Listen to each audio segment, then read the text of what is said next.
Hello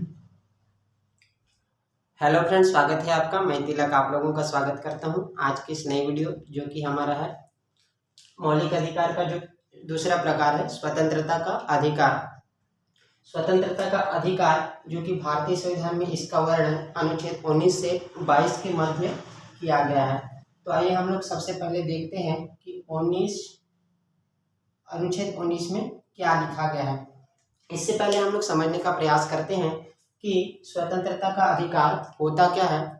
स्वतंत्रता का अधिकार से तात्पर्य ऐसे अधिकार से है जो कि भारतीय संविधान द्वारा वहाँ की जनता को दिया गया है, जिससे कि वह स्वतंत्र रूप से अपने व्यक्तित्व का विकास कर सके, जिससे कि उसके व्यक्तित्व विकास के माध्यम से देश का विकास हो सके।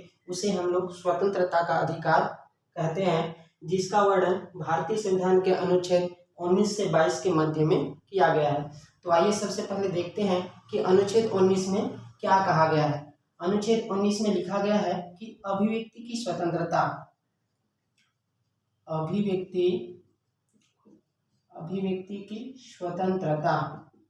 अभिव्यक्ति की स्वतंत्रता से तात्पर्य यह है कि अपने विचार या फिर भावों को अभिव्यक्त करने की जो स्वतंत्रता है उसका वर्णन जो है अनुच्छेद 19 के अंतर्गत इसका वर्णन किया गया है।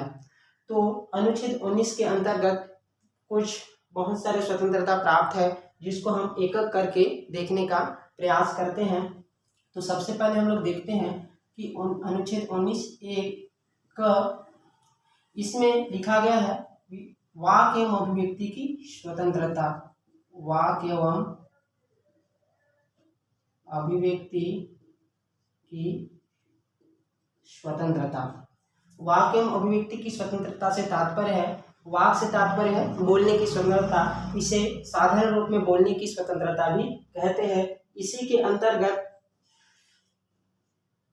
प्रेस की स्वतंत्रता भी निहित है। इसी के अंतर्गत दोस्तों प्रेस की स्वतंत्रता भी निहित होती है, जिसे हम लोग वाक एवं अभिव्यक्ति की स्वतंत्रता के अंतर्गत अध्ययन करते हैं। तो आइए देखते हैं अगला जो हमारा अनुच्छेद है 19(ख). अनुच्छेद 19(1) के अंतर्गत लिखा गया है शांतिपूर्ण सम्मेलन की स्वतंत्रता। शांतिपूर्ण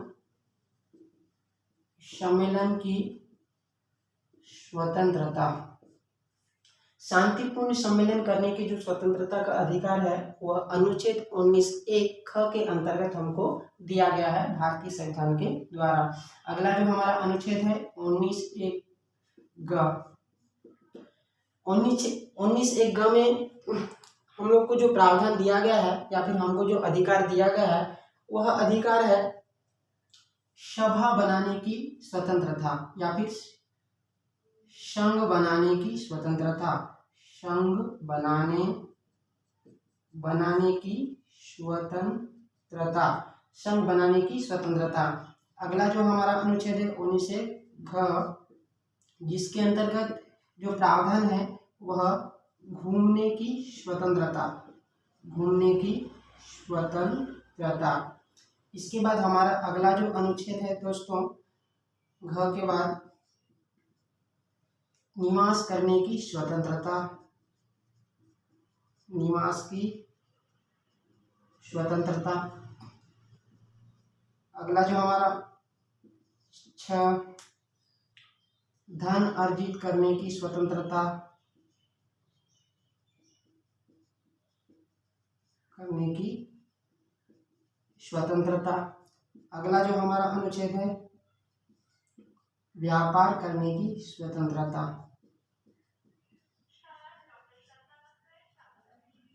स्वतंत्रता।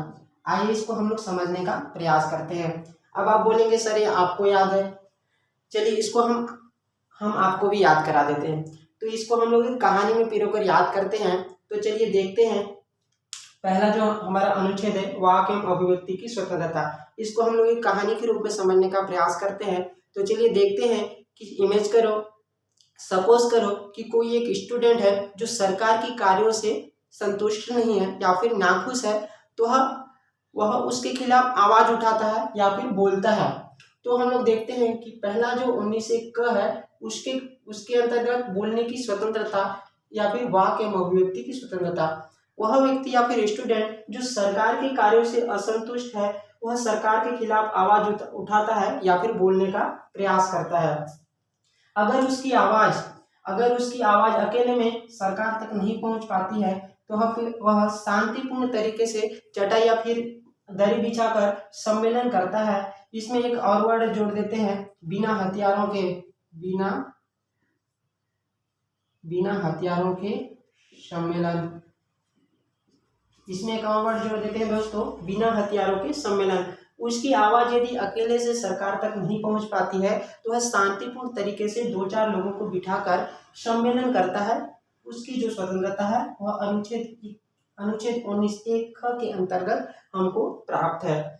उसके बाद भी अगर वह शांतिपूर्ण तरीके से वह सम्मेलन तो करता है, किंतु उसके बावजूद भी अगर उसकी आवाज सरकार तक नहीं पहुंच पाती है तो वह एक संघ बनाता है या फिर 2-4 लोगों का गुट बनाता है या फिर संगठन बनाता है और उसके बाद अपनी आवाज को सरकार तक पहुंचाने का प्रयास करता है। फिर भी यदि सरकार तक उनकी बात नहीं पहुंच पाती है तो वह भारत के विभिन्न राज्यों में घूम-घूम कर या फिर क्षेत्रों में घूम-घूम कर अपनी आवाज को सरकार तक पहुंचाने का प्रयास करता है या फिर धरने या रैली के माध्यम से सरकार के खिलाफ आवाज उठाता है और अपनी मांग या फिर अपनी बातों को सरकार तक पहुंचाने का प्रयास करता है। तो उसकी जो आज़ादी या स्वतंत्रता है हमको 19(घ) के अंतर्गत प्राप्त है।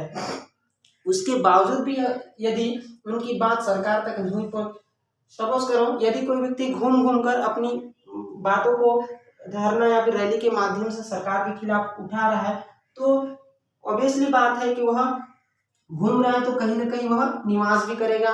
तो निवास की जो स्वतंत्रता या फिर आज़ादी है वह 19(1) के अंतर्गत हमको प्राप्त है।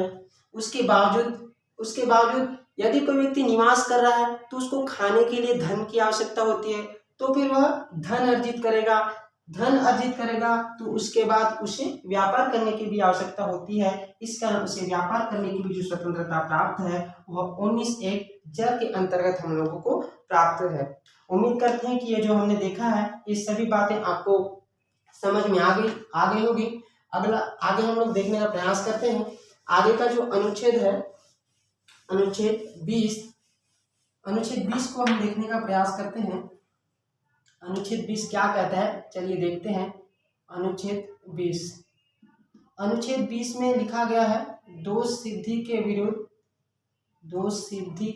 विरुद्ध संरक्षण। अनुच्छेद 20 कहता है दोष सिद्धि के विरुद्ध संरक्षण, अर्थात दोषी व्यक्ति को उनके कौन कौन से संरक्षण प्राप्त है इसके संबंध में अनुच्छेद 20 कहता है। तो अनुच्छेद 20 के अंतर्गत जो पहला जो प्रावधान है 20 का जो पहला जो अनुच्छेद है अनुच्छेद 20(1) क्या कहता है, इसके अंतर्गत किसी भी व्यक्ति को तब तक दोषी नहीं माना जाएगा दोस्तों जब तक कि उसे न्यायालय द्वारा अपराधी सिद्ध नहीं किया गया हो। किसी भी व्यक्ति को तब तक दोषी नहीं माना जाएगा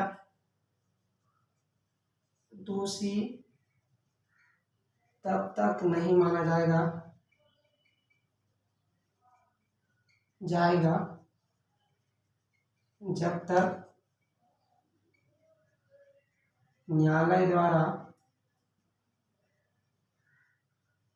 अपराधी सिद्ध नहीं किया गया हो।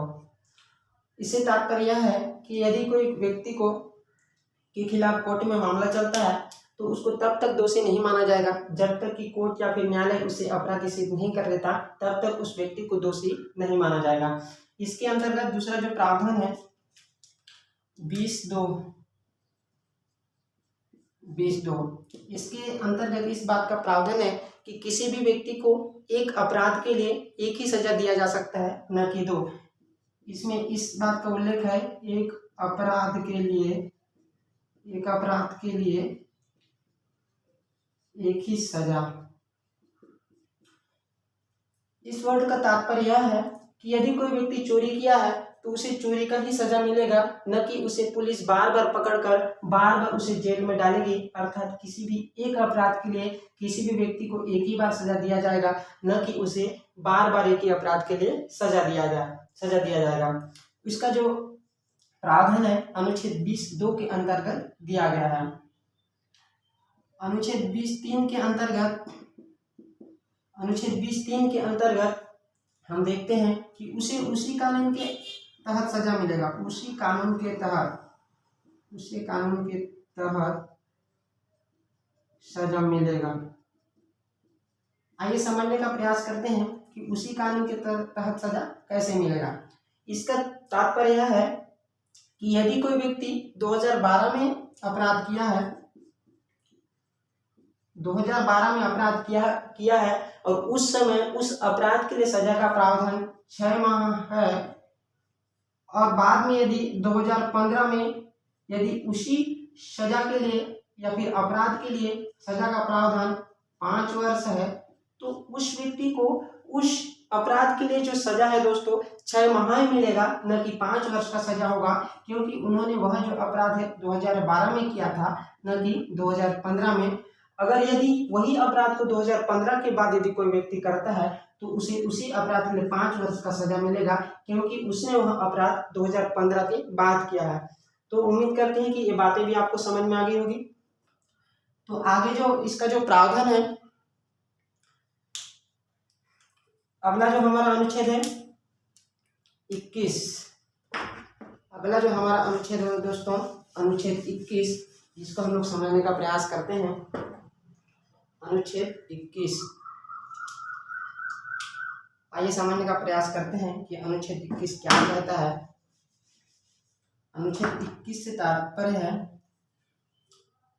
प्राण एवं दैहिक स्वतंत्रता का अधिकार। प्राण एवं दैहिक स्वतंत्रता का अधिकार। प्राण एवं दैहिक स्वतंत्रता का अधिकार के बारे में जो वर्णन है दोस्तों, भारतीय संविधान के अनुच्छेद 21 के अंतर्गत इसका प्रावधान है। इसे जीवन जीने का अधिकार भी कहते हैं। इसे जीवन का अधिकार भी कहते हैं।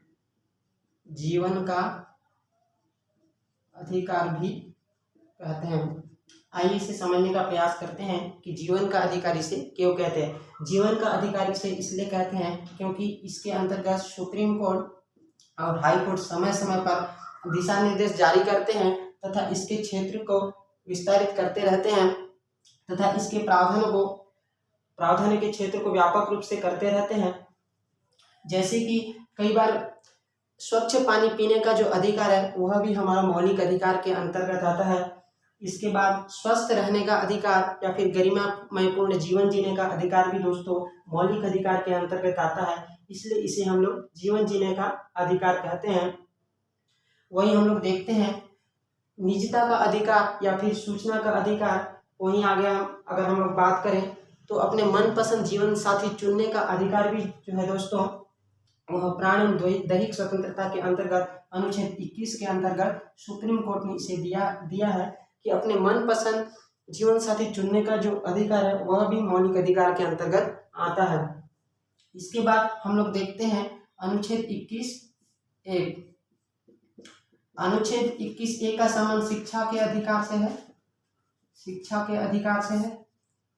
अनुच्छेद 21(1) का संबंध जो दोस्तों शिक्षा के अधिकार से है। इसे 86वां संविधान संशोधन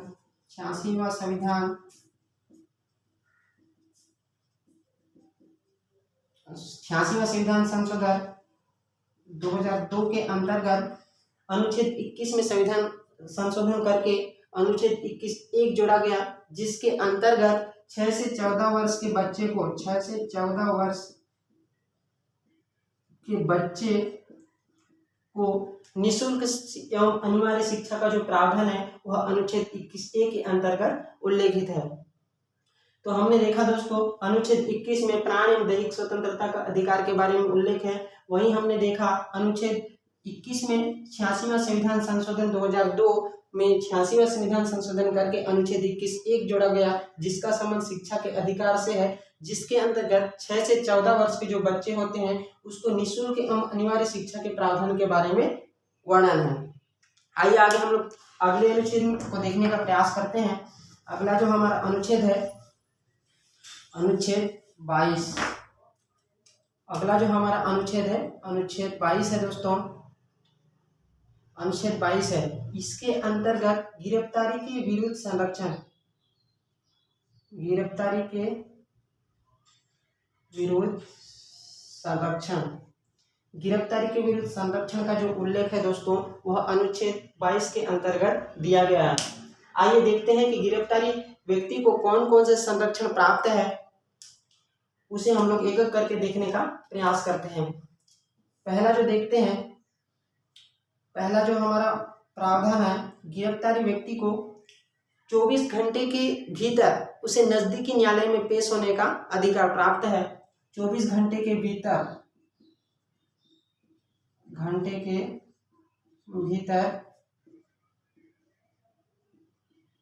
गिरफ्तारी व्यक्ति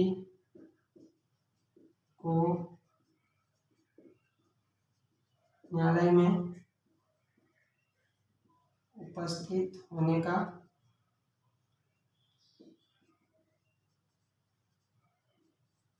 अधिकार। इसमें एक बात और जोड़ देते हैं, आवागमन का जो समय है, आवागमन का समय को नहीं जोड़ा जाएगा दोस्तों। अनुच्छेद 22 का जो पहला जो प्रावधान है वह क्या कहता है, यदि कोई व्यक्ति को गिरफ्तार कर लिया जाता है पुलिस के द्वारा तो उसे 24 घंटे के भीतर उसे नजदीकी न्यायालय में पेश करने का जो या फिर उपस्थित होने का जो अधिकार प्रदान करता है दोस्तों, वह अनुच्छेद 22 का जो पहला प्रावधान है जो वो हम लोग को अधिकार प्रदान करता है कि हम लोग न्यायालय में 24 घंटे के अंदर उपस्थित हो। दूसरा जो प्रावधान है दोस्तों, उसे गिरफ्तारी का कारण जानने का अधिकार है, गिरफ्तारी का कारण जानने का अधिकार है।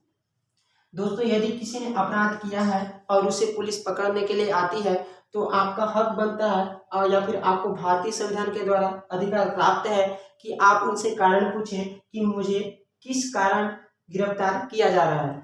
तो भारतीय संविधान के अनुच्छेद 22 का जो दूसरा प्रावधान है दोस्तों, गिरफ्तारी व्यक्ति को जो है कारण जानने का अधिकार प्राप्त करता है या फिर कारण जानने के लिए जो अधिकार प्रदान करता है वह अनुच्छेद 22 का सेकंड प्रावधान है। तीसरा प्रावधान को हम लोग देखते हैं दोस्तों, उसे न्यायिक परामर्श हेतु मनपसंद वकील रखने का अधिकार है।